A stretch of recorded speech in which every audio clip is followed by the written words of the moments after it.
ஒரு காலத்துல ஒரு 40, 50 வயதுக்கு மேற்பட்டவங்களுக்கு எலும்பு சார்ந்த பிரச்சனை வந்துட்டு இருந்துச்சு. ஆனா, இப்போ டீனேஜ்ல இருக்கும்போதே நமக்கு எலும்பு பிரச்சனை வருதுங்க. முக்கியமா எனக்கு காலையில எந்திரிச்ச உடனே உடம்பெல்லாம் அடிச்சு போட்ட மாதிரி இருக்குங்க. முடக்கி போட்ட மாதிரி இருக்கு அப்படின்னு சொல்ற ஒரு கண்டிஷன் இருக்கும். ஒரு ஒரு காலகட்டத்திலயும் ஒரு ஒரு நோய் எல்லாருக்கும் வருதுங்க அப்படின்னு நம்ம நினைக்கிறோம். ஒரு சிலருக்கு எலும்பு அதாவது எண்பு அடர்குறைவு நோய் அப்படின்னு சொல்றது. எலும்பு அடர்குறைவுனா நமக்கே தெரியுது. நல்லா ஸ்ட்ராங்கா இருக்கக்கூடிய போன் வந்து உள்ள அரிப்பு ஏற்பட்டு அரிச்சு அரிச்சு ஈஸியா உடையிற மாதிரி பிரேக் டவுன் ஆகுற மாதிரி ஆகுறது. அப்போ இந்த மாதிரி எலும்புகள் பலவீனமாகறதுக்கு என்னென்ன காரணம்? இந்த ஆட்டோ இம்யூன் கண்டிஷன் சொல்றாங்களே, அது என்ன அவ்ளோ பெரிய நோயா? அப்படின்னு கேட்டீங்கன்னா, கண்டிப்பா. அதுவும் முக்கியமா பார்த்தோம்னா, ஹெல்த்தியா இருக்கக்கூடிய நம்மளுடைய இம்யூன் சிஸ்டம் என்ன பண்ணுது? போன போய் அஃபெக்ட் பண்ணுது. போன் ஜாயிண்ட்ஸ அஃபெக்ட் பண்றது. காலையில இவங்களுக்கு எந்திரிக்கும்போதே சிம்ப்டம்ஸ் எப்படி இருக்கும்னா, "ஏன்டா எந்திரிக்கிறோம்?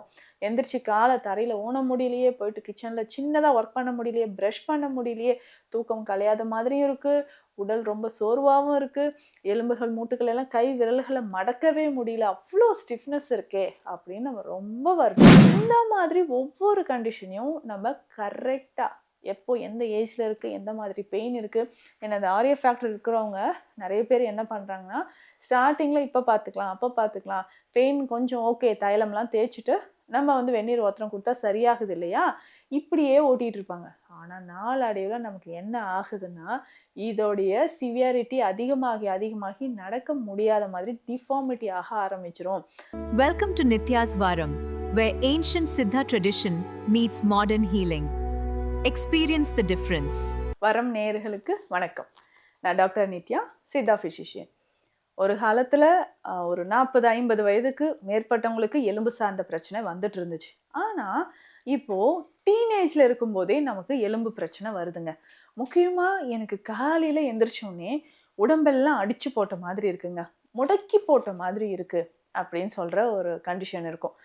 ஒரு ஒரு காலகட்டத்திலயும் ஒரு ஒரு நோய் எல்லாருக்கும் வருதுங்க அப்படின்னு நம்ம நினைச்சிட்டு இருக்கோம். ஆனா, குறிப்பிட்டு சொல்லணும்னா auto immune condition, auto immune disease அப்படின்னு சொல்றோம். அதாவது நம்ம உடல்ல இருக்கக்கூடிய இம்யூனிட்டி பாதிக்கப்படுறது. இம்யூன் சிஸ்டம் டோட்டலா பாதிக்கப்பட்டு, தவறாக என்ன பண்ணுது? உடல்ல சில ஹெல்த்தி டிஷ்யூஸ போய் அஃபெக்ட் பண்ணுது. இதனால வரக்கூடிய பிரச்சனைகள் தான். இப்போ இது தைராய்ட்லயும் நமக்கு அதிகமா வருதுங்க. அதே மாதிரி எலும்புகள்லயும் வருது. ஸோ எலும்புகள்ல வர்றது தான் அந்த ஆட்டோ இம்யூன் கண்டிஷன் அப்படின்னு சொல்ற ரொமட்டாய்டு ஆர்த்ரைட்டிஸ் அப்படின்னு சொல்றோம். ஒரு சிலருக்கு எலும்பு அதாவது எண்பு அடர்குறைவு நோய் அப்படின்னு சொல்றது. எலும்பு அடர்குறைவுனா நமக்கே தெரியுது. நல்லா ஸ்ட்ராங்கா இருக்கக்கூடிய போன் வந்து உள்ள அரிப்பு ஏற்பட்டு அரிச்சு அரிச்சு ஈஸியா உடையிற மாதிரி பிரேக் டவுன் ஆகுற மாதிரி ஆகுறது. அப்போ இந்த மாதிரி எலும்புகள் பலவீனமாகறதுக்கு என்னென்ன காரணம்? இந்த ஆட்டோ இம்யூன் கண்டிஷன் சொல்றாங்களே, அது என்ன அவ்ளோ பெரிய நோயா? அப்படின்னு கேட்டீங்கன்னா, கண்டிப்பாங்க. அதுவும் இந்த எலும்புகள் சம்மந்தப்பட்டு வருது இல்லைங்களா? இது ரொம்ப ரொம்ப முக்கியம். என்னன்னா ஒரு சிலர் சொல்லுவாங்க, எனக்கு காலையில ஷோல்டர் ஜாயிண்ட் ரொம்ப வலியா இருக்குங்க. ஈவினிங் டைம் கேட்டா, ஷோல்டர்ல வலி இல்ல, முதுகு வலி தெரியுதே அப்படின்னுவாங்க.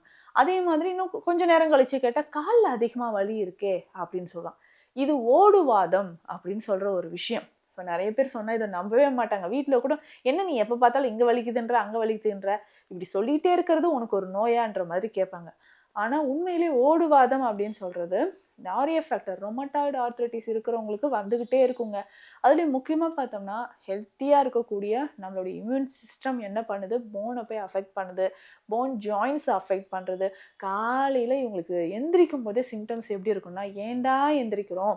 எந்திரிச்சு கால தரையில ஊன முடியலையே, போயிட்டு கிச்சன்ல சின்னதா ஒர்க் பண்ண முடியலையே, பிரஷ் பண்ண முடியலையே, தூக்கம் கலையாத மாதிரியும் இருக்கு, உடல் ரொம்ப சோர்வாவும் இருக்கு, எலும்புகள், மூட்டுகள் எல்லாம் கை விரல்கள மடக்கவே முடியல. அவ்ளோ ஸ்டிஃப்னஸ் இருக்கே!" அப்படின்னு நம்ம ரொம்ப வருத்தப்படுவோம்.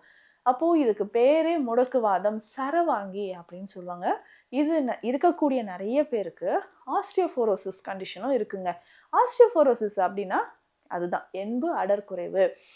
எலும்புகள் வந்து அரிக்கப்படுறதுன்னு சொல்லுவாங்க. பற்கள் வந்து ஒரு சிலருக்கு உடைஞ்சுகிட்டே இருக்கும் இல்லைங்களா? பல்லு வந்து உடைஞ்சுகிட்டு இருக்கிறது. எலும்போட டென்சிட்டி வந்து குறையிறது. ஸோ எலும்போட டென்சிட்டி குறைந்து, அது ஈஸியா உடையிற மாதிரியோ, இல்ல சத்துக்கள் இல்லாத மாதிரியோ ஆகுறது. இதுவுமே நிறைய பேருக்கு ஏற்படுது. அப்போ பிளட் டெஸ்ட் எடுத்து பார்க்கும்பொழுது ஆர்எஃப் ஃபேக்டர் எவ்வளோ இருக்கு அப்படின்றது நமக்கு தெரிஞ்சிரும். சிஆர்பி எவ்வளோ இருக்கு அப்படின்னு தெரிஞ்சிரும். ஆன்டி சிசிபி டெஸ்ட் எடுத்து பார்ப்பாங்க. சீரோ நெகட்டிவ் ஆர்த்ரைட்டிஸ் அப்படின்னு சொல்ற கண்டிஷன்லாம் இன்னைக்கு நிறைய பேருக்கு இருக்கு.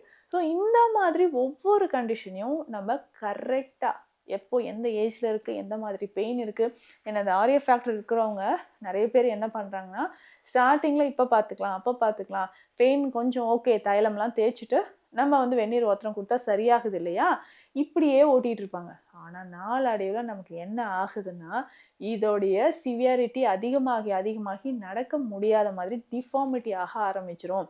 இனிஷியலாக கை விரல்களில் நமக்கு வலி தெரிய ஆரம்பிக்கும். ஸோ இந்த கை விரல்களில் இருக்கக்கூடிய சின்ன சின்ன மூட்டுக்களில் வலி தெரியறது, விரிஸ்ட் ஜாயிண்ட் வாட்ச் கட்டுறீங்க இல்லையா, அந்த இடத்துல நல்லா வீக்கம் இருக்கும். லைட்டாக தொட்டாவே அவ்வளோ வலி வருது அப்படின்னு சொல்லுவாங்க. ஒரு அம்மா சொன்னாங்க, ஸோ வீட்டில் நான் சும்மா உட்காந்துருந்தேங்க, குழந்தைகள் வந்து விளையாடும் போது, பேர குழந்தை விளையாடும் போது லைட்டாக இப்படி கையில் இப்படி லைட்டாக தான் டச் பண்ணாங்க, உயிர் போகிற மாதிரி வலி வந்துருச்சு அப்படின்னு. ஸோ அந்த மாதிரி லேசாக உங்களுக்கு யாராவது தொட்டால் கூட வலி அதிகமாகிற மாதிரி ஸ்வெல்லிங், ரெட்னஸ் இது எல்லாமே தெரிய ஆரம்பிக்கும். ஸோ இந்த மாதிரி கண்டிஷனுக்கு பொதுவாகவே நம்ம எடுக்கக்கூடிய உணவுகள், ஸோ உணவு முறைக்கு முன்னாடி நம்மளுடைய லைஃப் ஸ்டைலில் ஸ்ட்ரெஸ் இல்லாமல் பார்த்துக்கணுங்க. அதிகமான ஸ்ட்ரெஸ்ஸு, டிப்ரெஷன் இதுதான் இந்த ரொமட்டாய்டு ஆர்த்ரைட்டிஸ்க்கு ஒரு முக்கியமான காரணமாக இருக்குது. இந்த ரொமட்டாய்டு ஆர்த்ரைட்டிஸ் இருக்கு இல்லைங்களா, இதை சரி செய்யறதுக்கு நம்ம என்னங்க பண்ணலாம், என்ன மாதிரியான உணவுகள் ரொம்ப முக்கியம். நான் சொன்ன மாதிரி ஸ்ட்ரெஸ், டிப்ரெஷன் இல்லாமல் பார்த்துக்கோங்க. அதே மாதிரி அதிகமான குளிர்ந்த உணவுகளை எடுக்கவே கூடாது. ஃப்ரிட்ஜ்லேருந்து எடுத்து சில்லுன்னு இதை சாப்பிட்டேன், இல்லை குளிர்ச்சியான காய்கறிகள் சாப்பிட்டேன், இல்லை குளிர்ச்சி தரக்கூடிய இடத்துல ரொம்ப நேரம் இருக்கிறேன், ஏசி அறைகளில் ரொம்ப நேரம் இருக்கிறேன், இந்த மாதிரியான லைஃப் ஸ்டைல் இருந்தீங்கன்னா உங்களுக்கு ரொமட்டாய்டு ஆர்த்ரைட்டிஸ் குறையவே குறையாது. அதுக்கப்புறம் அதிகமான உப்பு சாப்பிட்றது, அசைவ உணவுகள் நிறைய எடுத்துக்கிறது, இது எல்லாமே நமக்கு ஆர்எஃப் ஃபேக்டரை இன்க்ரீஸ் பண்ணக்கூடியதாக இருக்கும். ஸோ இதுக்கு பதிலாக என்ன உணவுகள் நம்ம எடுக்கலாம்? பொதுவாகவே நமக்கு இந்த ஆர்எஃப் ஃபேக்டர் அதிகமாக இருந்துச்சுன்னா நல்ல இந்த கிழங்கு வகைகள் எல்லாமே நம்ம டோட்டலாக அவாய்ட் பண்ணிடுங்க. எடுக்க வேண்டிய சத்தான உணவுகள் அப்படின்னு பார்க்கும்போது விட்டமின் B12 நிறைந்திருக்கக்கூடிய உணவுகளை எடுக்கணும். கால்சியம், புரோட்டீன், மெக்னீஷியம், ஸோ இது எல்லாமே நிறைஞ்சிருக்கக்கூடிய உணவுகளை எடுக்கணும். கீரை வகைகளில் ரொம்ப முக்கியமானது அப்படின்னு பார்த்தோம்னா முடக்கருத்தான் கீரை அவ்வளோ முக்கியமானது. அந்த முடக்கருத்தான் கீரை பார்த்தீங்கன்னா தொடர்ந்து வாரத்துக்கு 3-4 நாட்களாவது தவறாமல் எடுத்துக்கோங்க.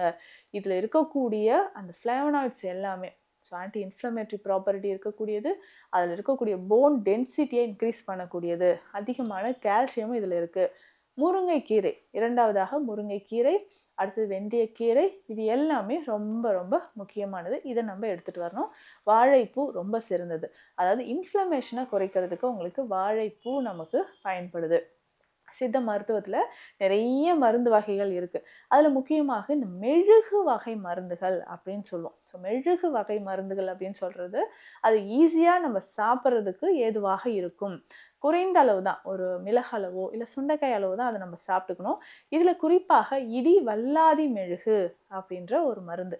ஸோ இந்த இடி வல்லாதி மெழுகு அப்படின்னு சொல்கிறது பொதுவாக நிறைய மூலிகைகள், இதில் இருக்கக்கூடிய மூலிகைகள் நம்ம உடலில் எவ்வளவு நாட்பட்ட நரம்பு பிரச்சனையோ எலும்பு பிரச்சனையோ இருந்தாலும் அதை சரி செய்யக்கூடியது. அதனால் இடி வல்லாதி மெழுகு காலை இரவு 2 வேளையும் நம்ம பயன்படுத்தும் பொழுது இந்த ஆர்எஃப் ஃபேக்டர் என்னங்க, உடலில் என்ன வகையான பிரச்சனையாக இருந்தாலும் அதை நமக்கு குறைக்கக்கூடியது. ஸோ இந்த ஆர்எஃப் ஃபேக்டர் நமக்கு குறையணும்னா இந்த இடி வல்லாதி மெழுகு மிக சிறந்த ஒரு மருந்து. நீங்கள் மருத்துவரை கன்சல்ட் பண்ணிட்டு கூட எடுக்கலாம். அதுக்கப்புறம் நிறைய பேருக்கு இருக்கிற டவுட்டு, அஸ்வகந்தா சாப்பிடலாமா? தாராளமாக சாப்பிடலாம். காலை 3 கிராம், இரவு 3 கிராம். ஸோ இந்த மாதிரி அஸ்வகந்தாவை நீங்கள் பயன்படுத்தும்போது உடலில் இருக்கக்கூடிய கழிவுகள் நமக்கு வெளியேற ஆரம்பிக்கும். ஸோ ஆர்எஃப் ஃபேக்டர் இருக்கா, போன் டென்சிட்டி குறைவாக இருக்கா, எலும்பு அரிப்பு நோய் அப்படின்னு சொல்கிற பிரச்சனை இருக்கா, இது எல்லாத்துக்கும் கவலையே வேண்டாங்க. சித்த மருத்துவத்தில் இதை தாண்டியும் இன்னும் நிறைய மருந்துகள் இருக்குது. ஸோ கண்டிப்பாக 3 மாதத்திற்கு ஒரு முறையாவது பிளட் டெஸ்ட் எடுத்து பார்க்க வேண்டியது ரொம்ப ரொம்ப அவசியம். அதையும் பார்த்துருங்க. ஸோ இது தொடர்பான மருத்துவ ஆலோசனைகள் உங்களுக்கு தேவைப்பட்டால் ஸ்க்ரீனில் இருக்கிற நம்பருக்கு காண்டாக்ட் பண்ணுங்கள். நன்றி. Welcome to Nitya's Varam, where ancient Siddha tradition meets modern healing. Experience the difference.